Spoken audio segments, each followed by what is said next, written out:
ఈ మధ్య దువ్వాడ శ్రీనివాసరావు మళ్ళీ రెచ్చిపోయి ఈ మధ్య ఇంటర్వ్యూస్ ఇస్తున్నాడు.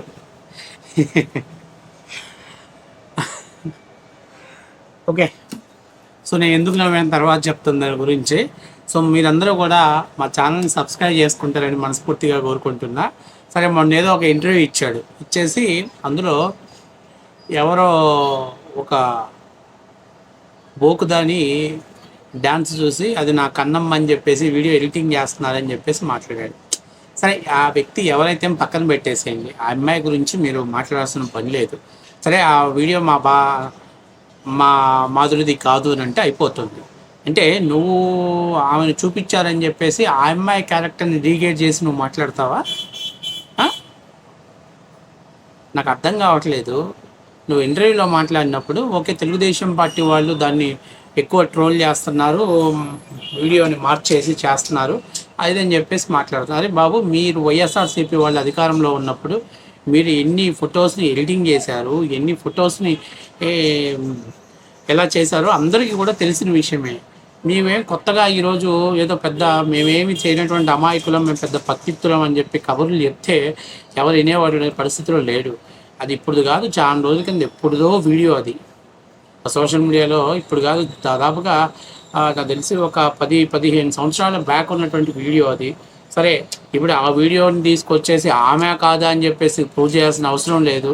ఎందుకంటే నువ్వు ప్రూవ్ చేసినా కూడా ఇప్పుడు నీ సొంత భార్యనే వదిలేసావు, నీ పిల్లల్నే వదిలేసావు, ఆయన కోసం నీ క్యారెక్టర్నే వదిలేసావు, ఇంకా చెప్తే అవసరమైతే నీ ఆస్తులే ఆమెకు వదిలేసావు.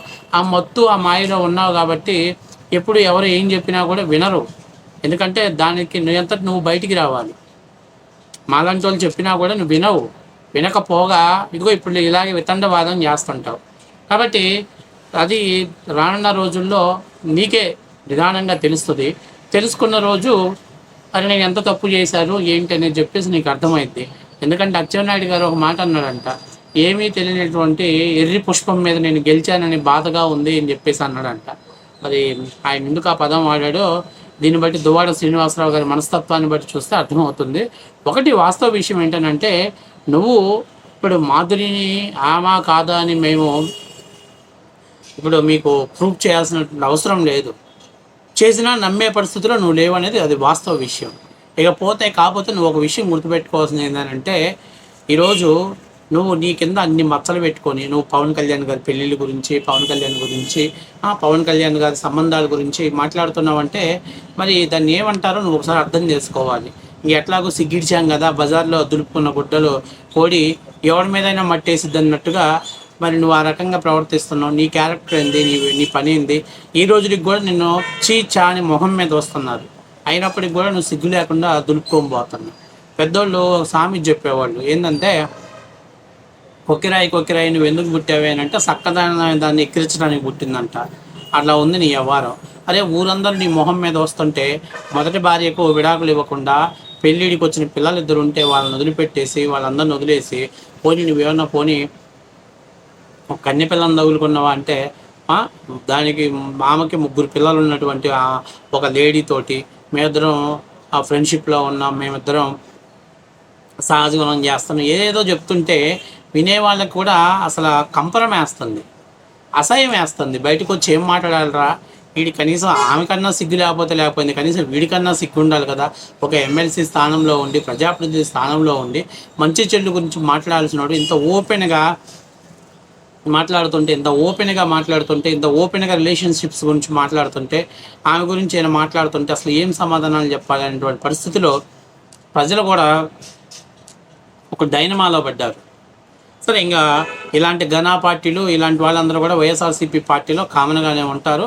అలా ఉంటేనే వైఎస్ఆర్సీపీ పార్టీ అనేది చలామణి అవుతుంది. ఏ పుష్పాలు ఏ దారిలో పోవాలో దారిలో పోతూ ఉంటాయి. సో మీరు ఎంచుకున్నటువంటి పార్టీ అలాంటిది కాబట్టి ఆ పార్టీలో మీరు చలామణి అవుతారు.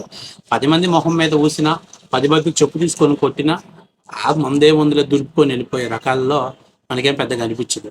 కాకపోతే ప్రతిసారి ఒకసారి చెప్పావు, క్షమాపణ చెప్పావు, మా జోలికి రామాకండి, మా ప్రైవేట్ లైఫ్ మాకుంటుంది, మా ప్రైవసీ మాకుంటుందని చెప్పేసి మాట్లాడావు. మళ్ళీ ఇంటర్వ్యూలో కూడా మళ్ళీ పవన్ కళ్యాణ్ గారు రేణుకా దేశరాయ్ అందింది అని చెప్పేసి మళ్ళీ పవన్ కళ్యాణ్ గారి ప్రస్తావన దాటం అంటే గెలికి జన సైనికుల చేత తనులు తీర్చుకోవడానికే నాకు అర్థం కావట్లా. వాళ్ళ చేత కెలికి మరీ కొట్టించుకోవడానికి సిద్ధంగా ఉన్నారు మీరు. ఇప్పుడు నువ్వు సరైనవైతే ఇప్పుడు ఆ మొక్కట్లో ఆ ఫోటోలో వీడియోలో ఉన్నది ఆమె కాదా కన్ఫర్మేషన్ చేసుకోవాల్సిన బాధ్యత నీది. సరే నువ్వు కన్ఫర్మేషన్ చేసుకున్నావు, నీకేం తెలియకుండా ఉంటుంది చెప్పు? నీకు తెలియకుండా ఏమైనా ఉంటావు? నువ్వేమన్నా అమాయకుడివా? అన్నీ అందరికీ తెలిసిన విషయాలే. కాకపోతే ఏంటనంటే ఇప్పుడు ఇప్పుడు నువ్వు బయటపడితే నీ స్థాయి నువ్వు తగ్గించుకున్నాడు అవుతావు, కక్కలేవు మింగలేవు, మొత్తం మీద ఆమె చెప్పు చేతుల్లో ఉన్నావు. నీ సొంత భార్య నీ పిల్లలు వచ్చి ఏడిస్తే నువ్వు గరగలేదంటే మాలాంటి వాళ్ళు నువ్వు చెప్తున్నా, లేదా మాలాంటి వాళ్ళని చూసిన వీడియోని నీకు చెప్పినా నువ్వు నమ్మే పరిస్థితిలో లేవు. ఎందుకంటే నీ భార్య నీ పిల్లల్నే నువ్వు పట్టించుకోలేదు. అయితే నువ్వు ఏమని హైలైట్ చేయడం కోసం ఆ అమ్మాయిని ఎవరినో డిగ్రేడ్ చేసి మాట్లాడటం ఏంటి అనేటువంటిది ఒకసారి నువ్వు ఆలోచించుకోవాలి. నీ వ్యక్తిగతంగా నువ్వు ఆలోచించుకోవాలి. అర్థమైందా? సరే ఆమె కాదనుకున్నావు, మంచిది. నీ నమ్మకాన్ని ఎవడు కాదన్నాడు? నువ్వు ఎప్పుడు ఏ నిజాలుగా నమ్మావు?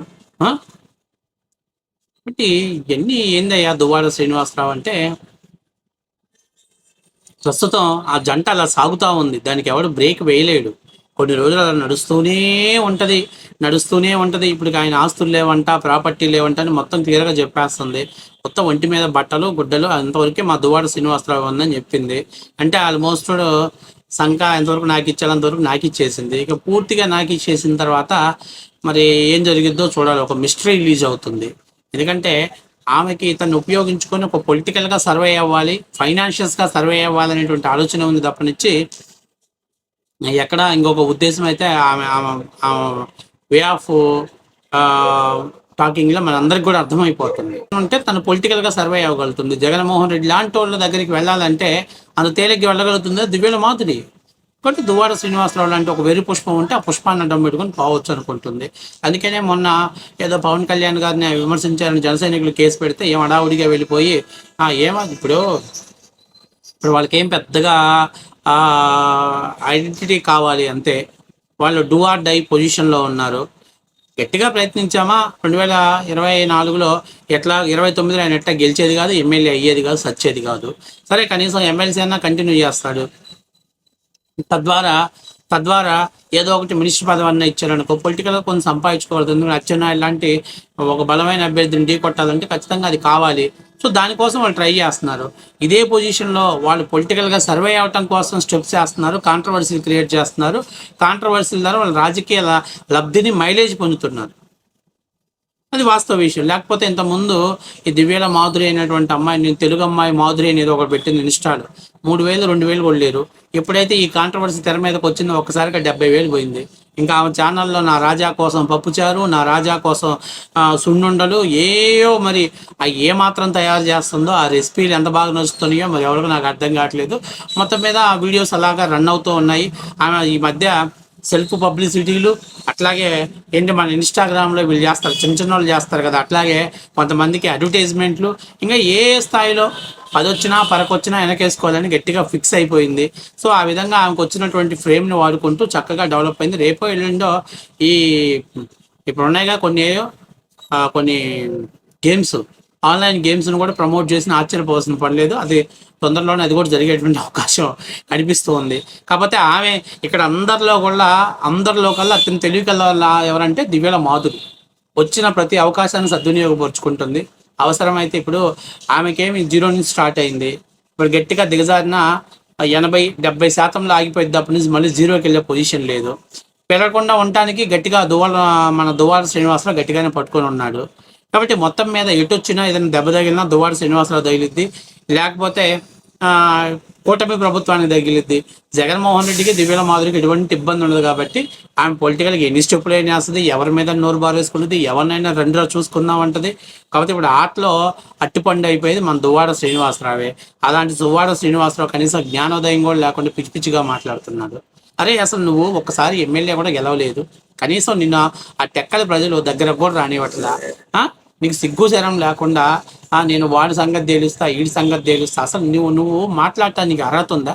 ఒక ప్రజాప్రతినిధి అయి ఉండి చట్టబద్ధంగా భార్యతో విడాకులు తీసుకోకుండా లివింగ్ రిలేషన్షిప్ అని చెప్పేసి ఏదో బొంగు భోషణ మేము సహజీవనం చేస్తున్నామని చెప్పేసి మీరు కలిసి ఉండి మీ కింద ఇంత నలుపు పెట్టుకొని మీరు మాట్లాడటానికి కనీసం నీకు అర్హత ఉందా?